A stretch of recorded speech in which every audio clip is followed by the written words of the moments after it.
Hello! So today I'm going to be covering the left gauntlet for Boba Fett for my Empire Strikes Back costume.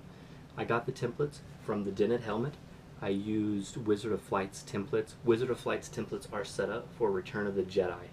Because they're set up for Return of the Jedi, there are certain things that we don't use off of it, mainly the side pieces over here. So ignore those pieces of the gauntlet. You don't need to make those if you're making an Empire Strikes Back. This is using the templates almost exclusively.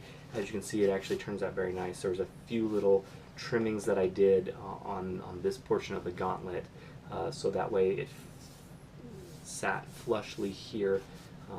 But some things that I added were a hinge here along the inside closure area. I went ahead and sunk that hinge in here with hot glue, and I just cut out the this portion of the inner part of the gauntlet. That inner portion is there to allow me to have these nice little window cutouts, and this is all made from 3mm Sintra. One thing I'm sure you noticed whenever I was opening and closing, I use 6 magnets polarized to connect to each other, glued in on that portion. This again was made from the Wizard of Flight templates. I can't give enough props to the guys over at the Dinted helmet. They have done a fantastic job. Right, fits in just fine. It's a little bit big, but that should be fine whenever we're dealing with adding the extra long sleeves and etc. Stick around if you want to see how I made it. Some notable points throughout. I forgot to sand right here, and yeah, that's pretty much it. So here you go.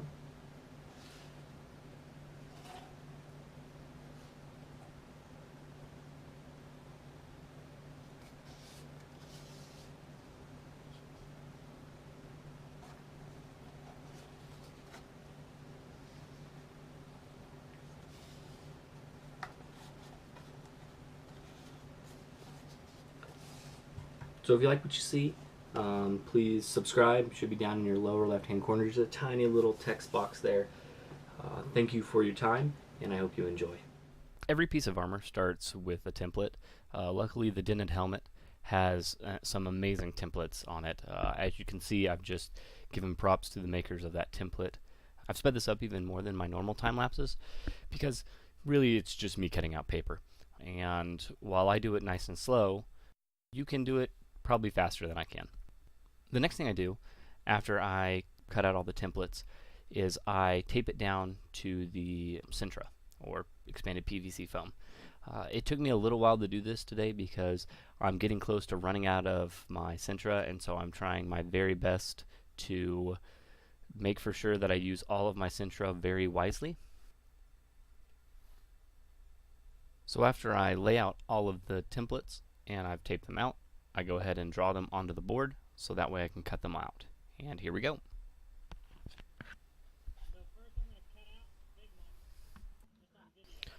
So first I'm going to cut out the big piece on video so you can see how I do it. And then I'm going to switch to a time lapse. Just like you've read on many other websites, the stuff is not very good to breathe. So I've got this nice mask on that makes it where I don't have to breathe the dust coming off.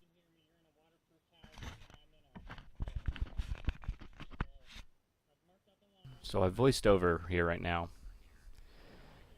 because you could not hear what I was saying with the mask on. Nice and fluid with your cuts. Move slow, make for sure that you're cutting along the lines. Slow and steady wins this race. Something that I've really liked to do lately is make for sure that I have the pieces clamped down to a board so that way they're much easier to work with and much less likely to move around. This allows me to get a much cleaner cut, much easier.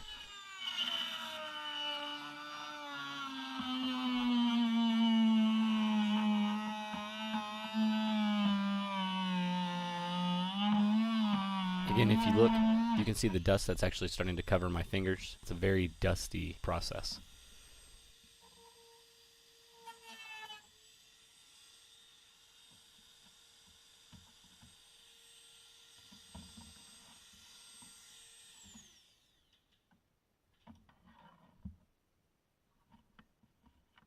So as you can see, I clamp it down and I make for sure that there's nothing underneath it that I might accidentally cut into. Again, as always, slow and steady fluid movements.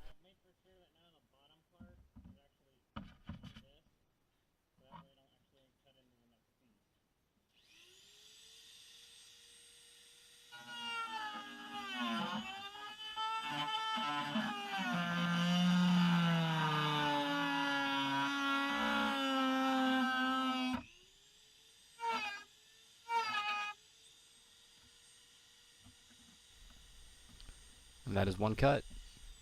Now we'll switch over to a time lapse.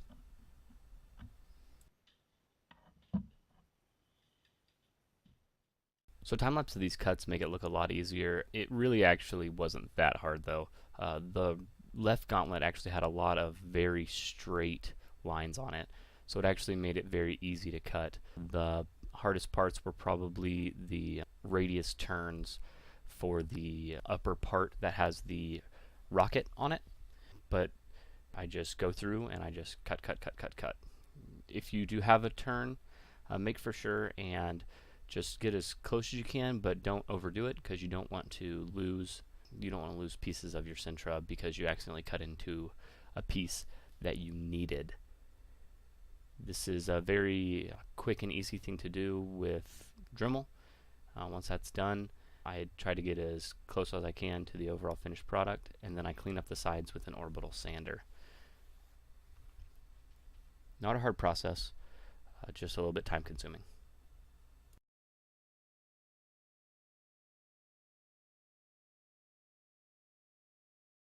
After I do the rough cuts with the Dremel, I come inside and laying them down on a sheet of something so you don't cut into your wife's table, I lay down and cut out the rest of the gauntlets.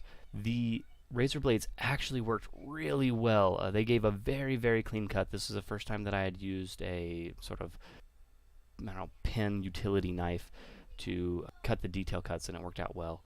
After I get the detail windows cut out, I actually sand the pieces, make for sure that they're nice and smooth, and then I match it up to the template.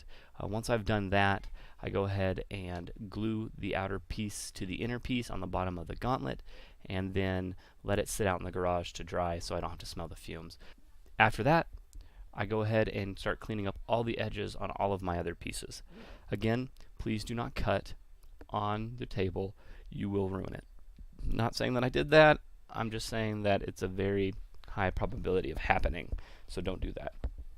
Along the way, I determined that actually taping the pieces, the templates, after taping the templates to the table, I was able to lay the parts on them and actually ensure that they match the outline shape as well as the detail cuts that needed to be done in all of the recesses. Once I had done all the recess cuts and detail cuts and cleaned up all the edges, I went ahead and started shaping the pieces.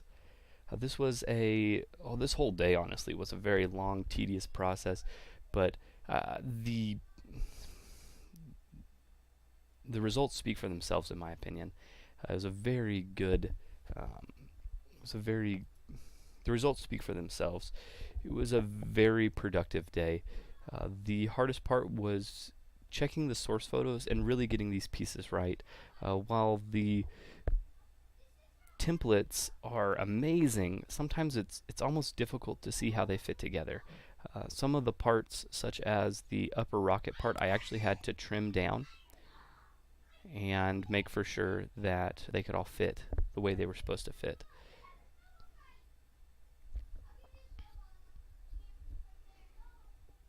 Once I trimmed all the pieces and bent all the pieces, I started going ahead and gluing them together. As always, I love hot glue, so I went ahead and used hot glue to glue all these pieces together, and it went really well. Again, check your source images often and always. Make sure they're handy so that way you can check them before you glue down a part. You'd hate to have to tear up a part. The actual rocket sort of valley on top of the gauntlet was a bit of a challenge. I ended up using a aluminum foil roll just to sort of get the shape correct, and then I actually slipped it in from the bottom and glued it in place. The process of gluing all of the parts in place to each other, boy is it satisfying.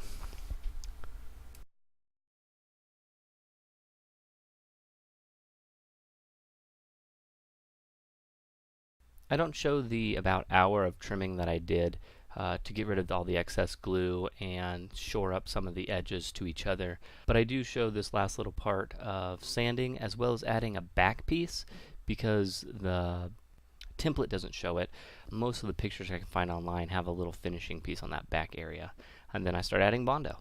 I added way too much bondo to this portion of the gauntlet, which caused the next portion to take forever. So next morning I woke up, was able to, actually didn't have to go into work for once.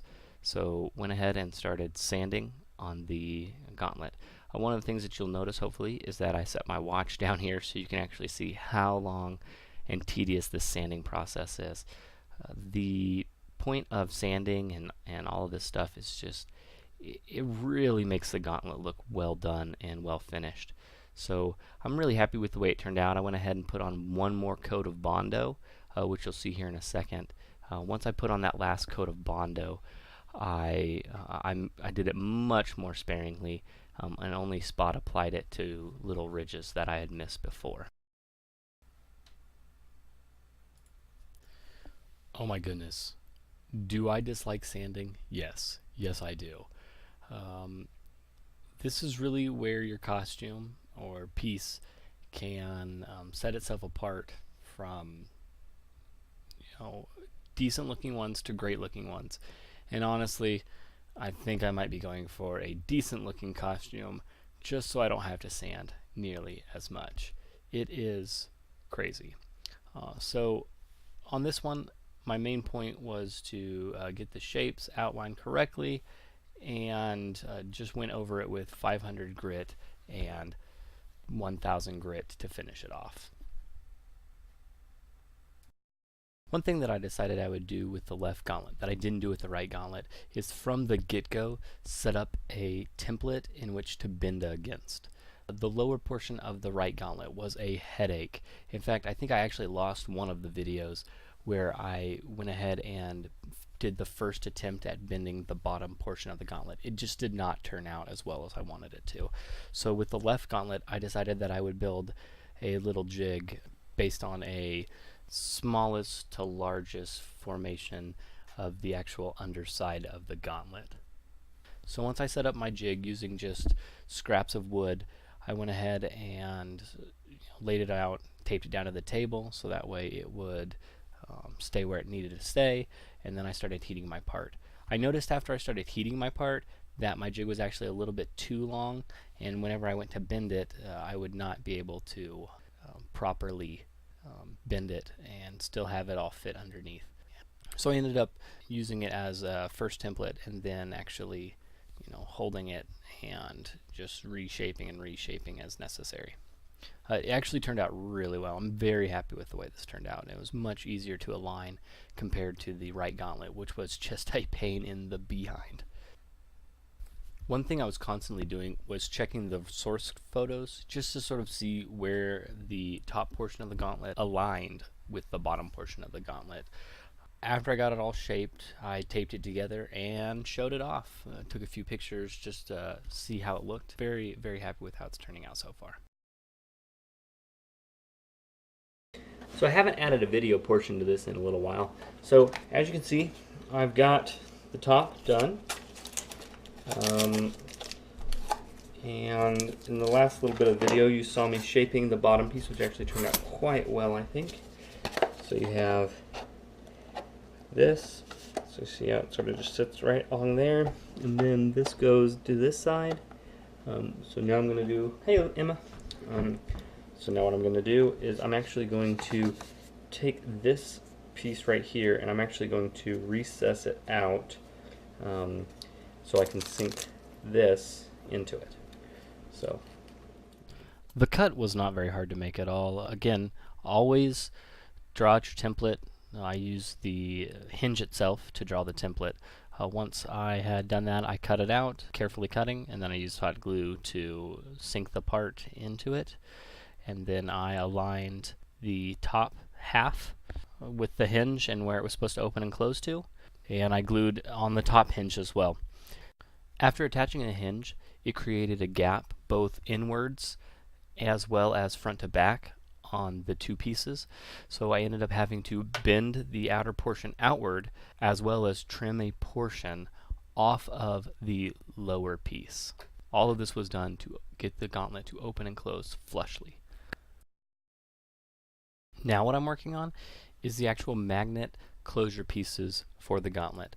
I accomplished the magnet closure pieces by gluing two pieces of Sintra together slightly larger than my magnet, drilling pilot holes, and then sinking magnets into those pilot holes with hot glue already underneath. This allowed me to have a very easy to close gauntlet. One thing to make note of, the magnets are polarized, so make for sure that you get the north and south poles correct, so that way you don't have a gauntlet that refuses to shut. I did not learn this the hard way, thank goodness.